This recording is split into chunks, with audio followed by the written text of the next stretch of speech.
Greetings, Dr. Jeffrey Scott here. This is my Market MRI Pro update for September 24th, 2025. As I watched the markets on Wednesday, I had to think back to Fed Chair Powell's comments about the Fed thinking that the market's been highly valued for 2 years, and wondering, was that his irrational exuberance moment? And did he just trigger a market top? Now, going against it, this is nothing new. And maybe it's just coincidence.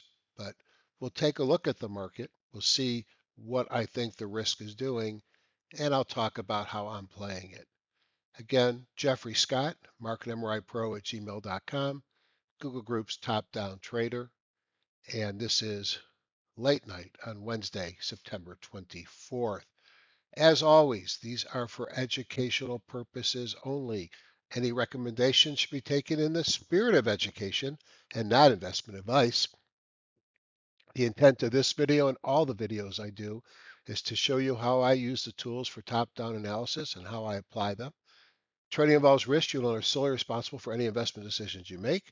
I may own or intend to buy or sell any stock mentioned in this report. Trading stocks and options should be considered risky. You should consult with your financial advisor before making trades. And I have signed off on the MetaStock tool, so that means I'll have a launch, hopefully with very soon with MetaStock, and that means I'll be in MetaStock, TradeStation, TradingView, Wealth Charts, and then the freestanding Market MRI Pro app. How cool is that for me? So excited. Google group called Top Down Trader. If you'd like to join, just sign in to Google Groups, go to all groups, identify Top Down Trader, how you want to be contacted, and you'll get added to the mailing list and a chance to interact. What I really love is teaching. I've been doing these videos, but not this frequently since the turn of the century. Um, since I now have products, I decided to move these to almost daily. Um, but I have been doing live education and some light mentoring for a long time. My upcoming event, and the last one this year, is October 26th and 27th. It's at the Marriott Palm Beach Gardens. 2 days packed of education, software instruction. 1250 includes all the meals from breakfast, lunch, and dinner on Sunday, breakfast, lunch on Monday, and potentially we'll do dinner on Monday night, depending on how many people are staying over. On Sunday night, my preference is to take you out on my yacht, um, pocket yacht. It's only 56 feet, but it still counts as a yacht for a dinner cruise on Stocks and Docks, the yacht. The hotel's a Marriott full service, 155 a night. And for more information, just contact me at marketmripro@gmail.com. Anybody that attends will get a pretty much lifetime $400 rebate to use on anything that I control price. Not sure I have $400 that I control in MetaStocks add-on, but I certainly control the Market MRI app. I control the TradeStation app pricing, and I control next year's education event in Florida. And you can use that $400 discount towards anything, and I'll continue to honor it pretty much until I'm no longer doing these, and hopefully that won't be for a long time. The other thing there, which I guess confuses people, is that John Person, my meeting is Sunday and Monday. John Person has a meeting Friday and Saturday. I will be speaking at a medical conference in New York Friday, but I'll be attending his meeting on Saturday because I always learn. Great speaker, teacher, educator, super duper guy, one of my best friends down here. And I started buying his tools before I knew any of that. I just knew him as a guy who had some really great tools for TradeStation. Um, if you're interested in his meeting, I can get you contact by them as well. Separate fees, obviously. So Powell spoke on Tuesday. Wednesday, new home sales surprised to the upside. My portfolio got hammered pretty bad on Monday, mostly because I have my biggest positions Baidu. And then just when you think Baidu's done, Baidu had a big rebound today, and that alone kept my portfolio pretty much neutralized what happened the day before. Um, so holding on, okay. Um, I've had a few things hit by stops, which is good because that's like raising cash without thinking about it. And there's been some strength in IREN, which has been one of my, well, I think right now, as I look at how many trades I've made in REN and how many options, how many calls I have, I've got 190 calls for October 17th on IREN. So it's a pretty big position of mine, and that one was up 12% today. So, if I look back over the last month or two, and anybody that watched my video on Saturday, they saw my performance off the bottom and since the beginning of the year. It has been one big play after another, and a lot of ties. And today the big play was IREN and a bounce on Baidu.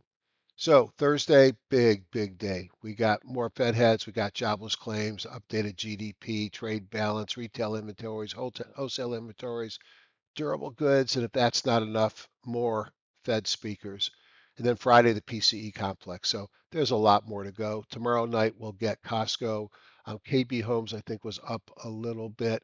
I think they're up a little bit after hours on earnings. Not really that much movement after hours on today. And so we go on. Was this a top? Is it time to go into contra ETFs and back out? KB Homes is just up a little bit. But Costco tomorrow night is one that I've already put a position in to play earnings. Teeny weeny positions because it'll make earnings fun, not one that's going to make a difference if I win or lose. It's a judgment call to hold stocks over earnings dates. It's bad judgment to not know when your stock's earnings date is scheduled. For more information, anything about what I talk about, my trading, meetings, software intent, just reach out to me at marketmripro@gmail.com. If you own the program and you have any issues, installation, or any other problems, Praveen is awesome at coding at marketmripro.com. I'll be out at the IBD event in San Francisco this weekend. Looking forward to hearing some really great speakers and seeing some old friends, but most importantly, hanging out with Praveen so we can add some more goodies to the program. I got a bunch of ideas. I love having control of what the content is. And then I'll see you in Florida.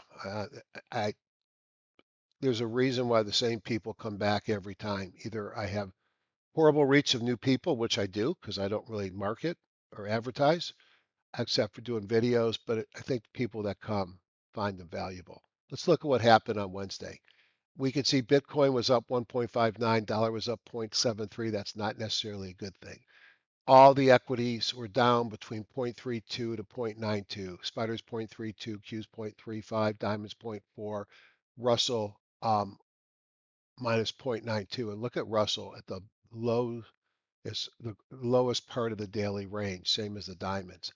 Interestingly, volatility was down. If we look at the 52-week new highs minus new lows, um, they really came down a lot. They're still positive. And if we look at breadth, you could see only 38% of the S&P 1500 were up, 44 of the NASDAQ, and 40% of the NYSE. So most stocks were down again. If we look at what led the market higher, energy, discretionary utilities, and staples, you don't usually see staples and discretionary pointing the same way.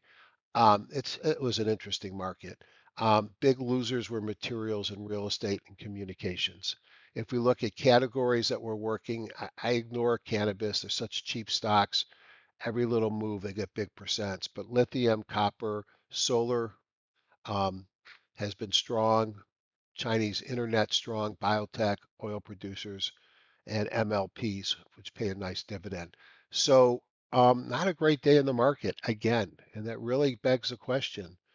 One day, it's explainable. A couple days, maybe it's just a little pullback. Are we coming into something more? And I think the risk is there. The risk is there. But what have I said over and over again? We've got support. This is the 30 period WMA. This is a daily chart.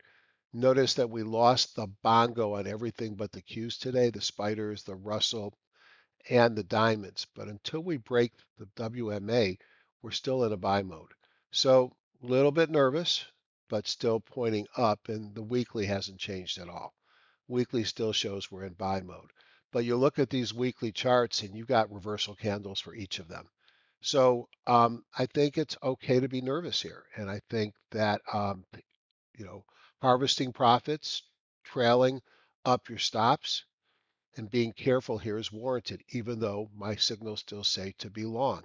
What do I expect to happen? Well, we've talked about it each night, and just to reiterate, um, let's bring this up. And I want to take out this white line here because that white line was I was playing around with something. So that was a 9-day EMA. So let's just hide it.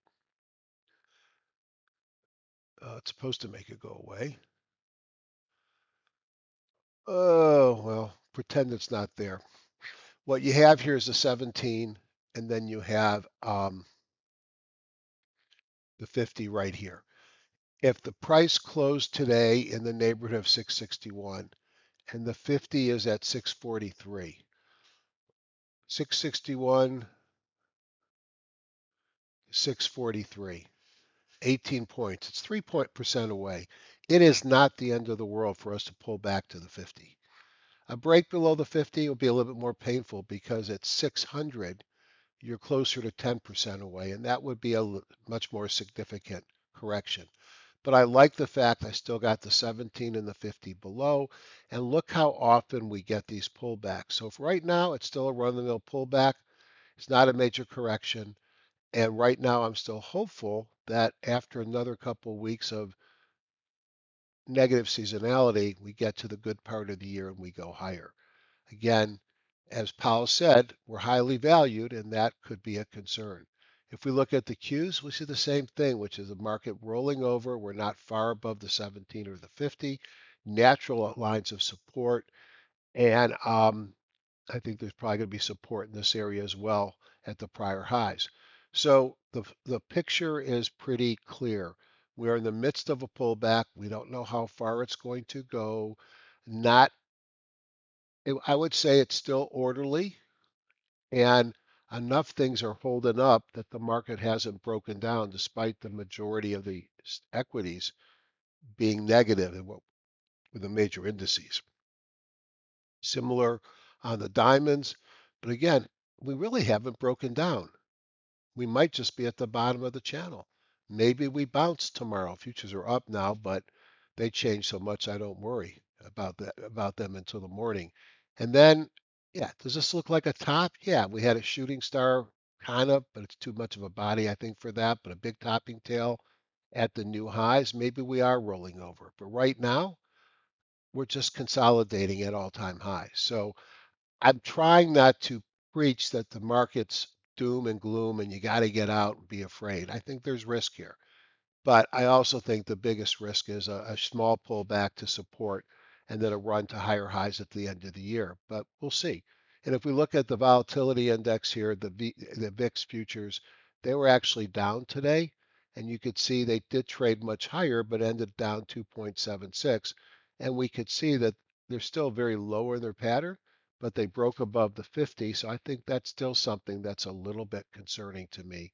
And then if we look at the dollar pop right up to this area that's been the resistance line. So we have to keep an eye on that. A big move up in the dollar is probably not a great thing from the perspective of US equities.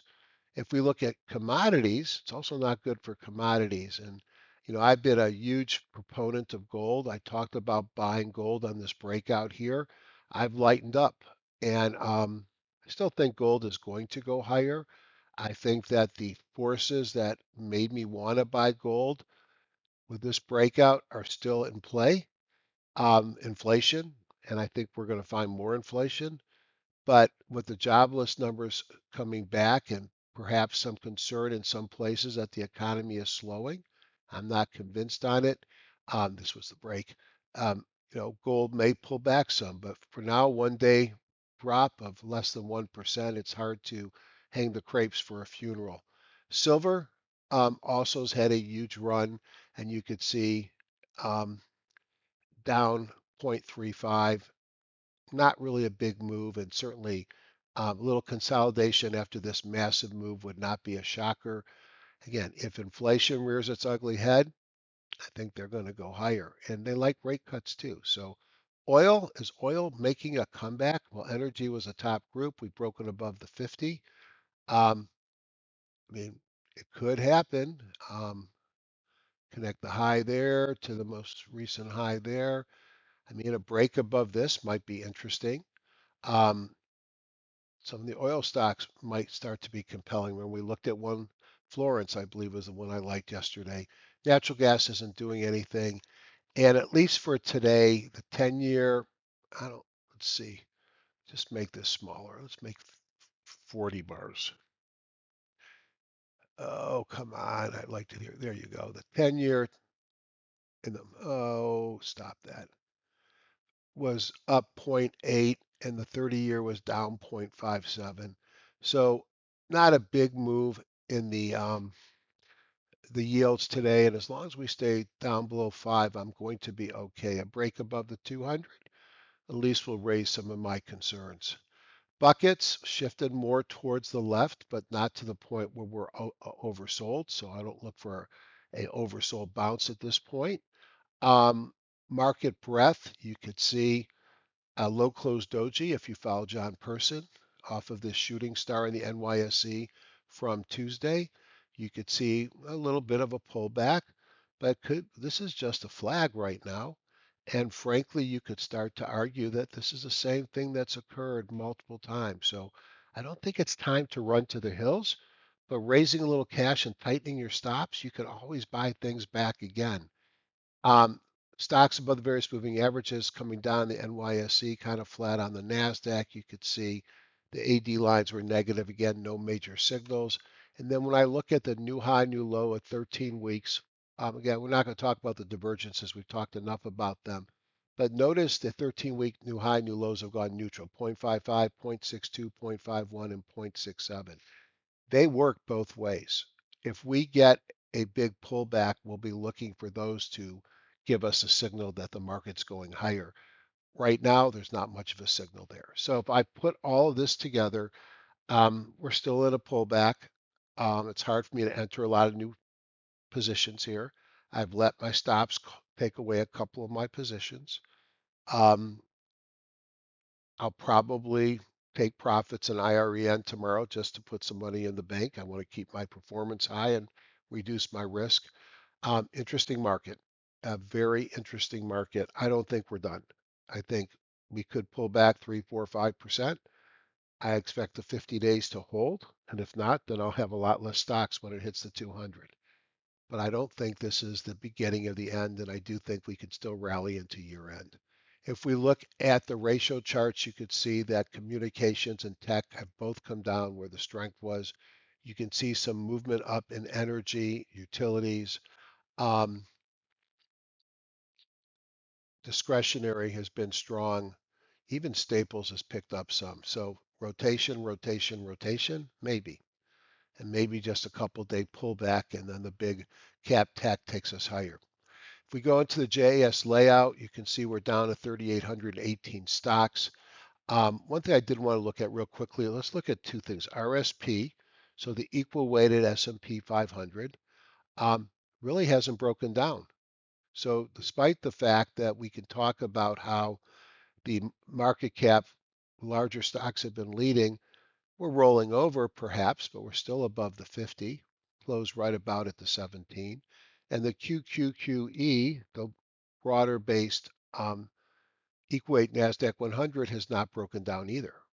Kind of got a double top in here. So we haven't broken down. Let's go to the top down view. Let's look at with those 4,000 or so stocks, where was the action today? Energy and defensive. I mean, energy, discretionary, and staples led. That's one way to look. I prefer to look at longer than one day. So if I look at 2 days, I can see it was energy, healthcare, and staples. I mean, and discretionary, my bad. All right. And these are the top ones in those groups, top industry groups in these sectors. So let us take some of these, a top 10. 5, 6, 7, 8, 9, and 10. Let's go down here and let's put a price and volume and bring the 609 down to 270. And let's just look at what we have. Medical distributors. We talked to them yesterday about how good McKesson, Cardinal, and Cencora do in rough markets. Department stores, that's pretty defensive. Healthcare plans after being way overbought, excuse me, oversold. Coal, interesting. Specialty retail, travel, oil and gas, iterated expiration, and biotech. Yeah, the way I've been playing biotech is I do have a position in Summit. It is smaller. I still believe in their data. Obviously, the market did not, but there's an upcoming meeting called ESMO in October, and they have the presidential symposia lead. So could be something interesting coming out there. Um, but biotech, to me, if you think biotech is moving, sometimes the best way to play it is Labu. I guess Labu is kind of part of the name of these really hard to buy dolls, which you can get in Europe pretty easy, Labufus or something. But Labu is a 3x on biotech.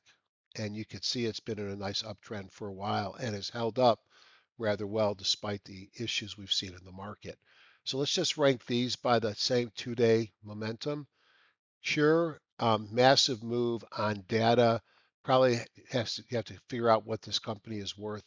They had some positive data come out for Huntington's disease, which is pretty exciting, reducing progression of this horrible disease with no prior cure. Not only is it a horrible disease, it's a disease that you know it's making you lose your mind. And imagine if you could take a medicine and that could slow it down. I liked McKesson last night, and you could see McKesson be, again, this is McKesson time. Markets in a rough place, you'll see the distributors do well. CDTX is another healthcare, don't know what they do. Boy, it's had a massive move from 20 up to 92. Wish I knew what they did. They don't make money. They don't really have revenues. That means it's a preclinical. You can flip over here to the news and you could see testing for non-vaccine flu prevention drug. Well, I guess if the FDA doesn't like vaccines anymore and you can prevent it without a vaccine, that would be good. Speculative. APLM is another healthcare stock. And again, I don't know every healthcare stock. Interesting move on massive volume. And I can pretty much assure you it doesn't make money. It doesn't even give us fundamentals. Let's see what it does on the news front. Nothing. Don't know anything about this. Is it an IPO? Let's look at weekly. Looks like it's an IPO, or it's been a dead stock for a long time. Very strange. Okay. BABA making a big investment and a big story on AI. This is when we liked it here. Um, why did we like it here? Because it was breaking the trend line. I didn't draw that today, and it broke out. We also had the double dots signal right here, and that's the double momentum that we like so much. TNFA, again, another healthcare stock. I don't know. UTHR, another healthcare stock. So something definitely running. And then on the VBC side, United's the one that brought him down. Warren did his investment, and now it's bringing him back up. I wish I would have bought that one. What I ended up loading up with was CVS, which owns Aetna, and it's actually done pretty well as well. It wasn't as beaten up as United because they got the grocery store, the retail drugstores, but probably running into an area of resistance. So one way is just to look at some of the leaders. Now, outside of something like McKesson, Cencora, another distributor had a decent day, pretty much getting ready to take out that high, or Cardinal. Um, I'm not, I wasn't really interested in buying a lot today, and McKesson was the one that got my interest. All of them look interesting. So that's from a top-down perspective. Again, I'm careful in this market. I don't remember if I rebuilt this, but one thing one might look at when you think the market's at risk are the contra ETFs. So dog goes up when the diamonds are falling. Does it look like you got a buy signal there? I don't think so. Dust will go up when gold is falling. I don't think so. SOXS will go up when semiconductors are falling. SQQQ will go up when the Q is falling. and then TZA will go up when small caps are falling. And then the one that I forgot to put in here, SPXS,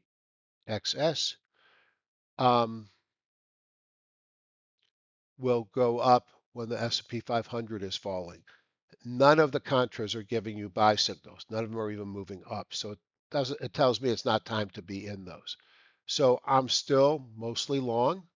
I've raised cash. Let's just go into the impulse list and let's just add to this filter the 2-day Momo up and see if there's anything that comes up. A lot.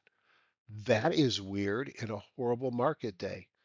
I don't know if you paid attention to it, but a few days back when I thought the market was getting toppy, I made the comment, there's only two of these showed up. Maybe that's a signal. Well, if we think the market's selling off and we're seeing a lot of them, maybe that's a signal as well. Let's look at them very quickly.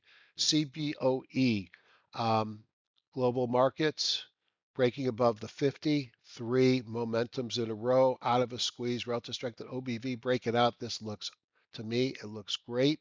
Earnings are not to October 30%. It has a multiple of 26, pays a 1.2% dividend. Big revenue surprises recently and some earnings surprises. That one looks pretty tasty.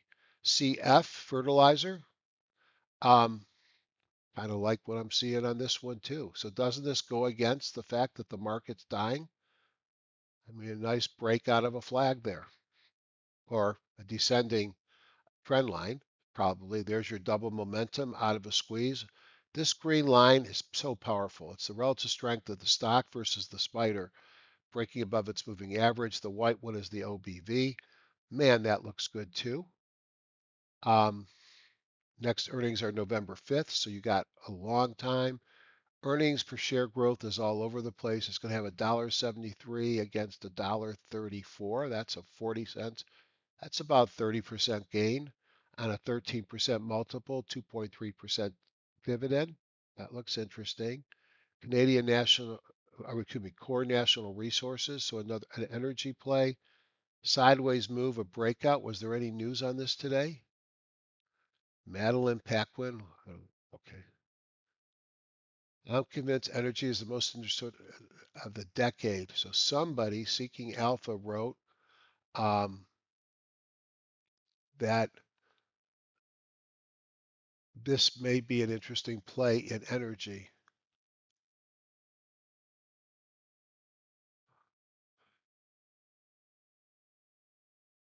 Well, probably worth reading about. I like it's your basing here, and the question is, we're really in a let me see if I can get this to actually work.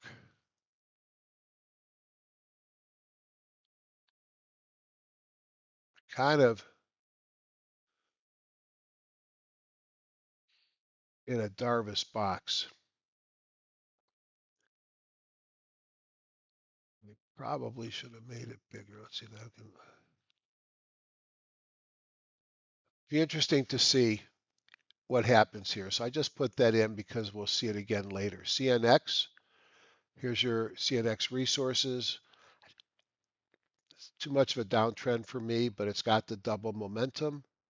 EC, integrated energy play.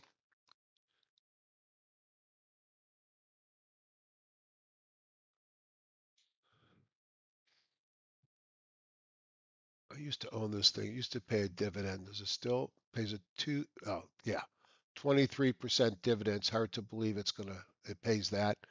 It does make money, and that dividend's only 52 cents, so it probably does pay it. Um, Not my favorite looking chart, but an interesting one. EQNR, another energy. You see, we've been watching this thing before, breaking out. EQT, more energy. All of these have the 2-day momentum. LNT, Alliant, I think this is might be a coal stock. Let's see what here.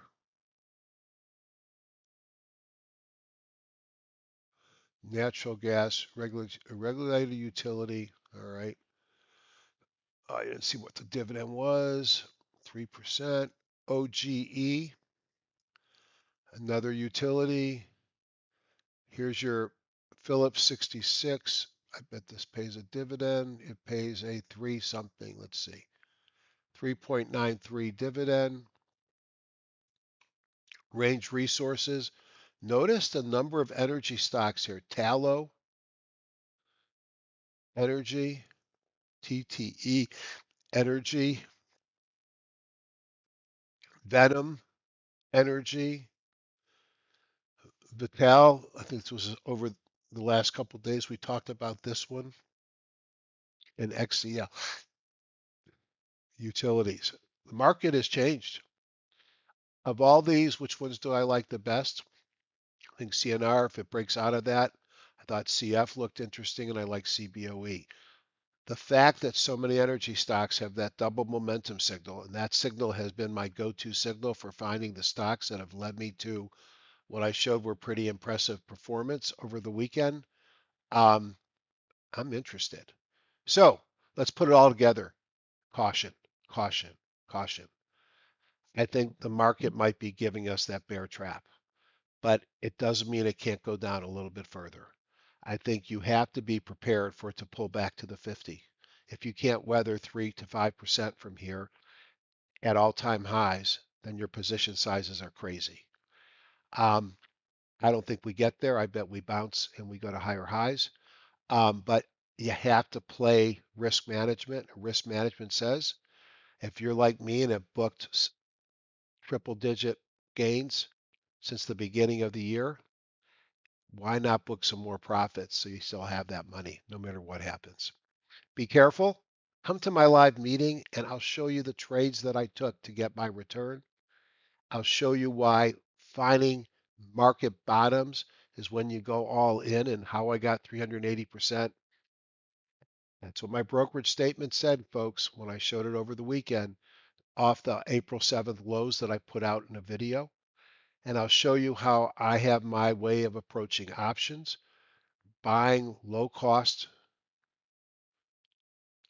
spreads, and then running them up and out that help me get those gains without putting out a lot of capital. So a lot of cool stuff to talk about at the live meeting. Have a great day in the market. And I hope this thing stops going down in a day or two because it's much more fun talking about up markets than down markets. And have a good one.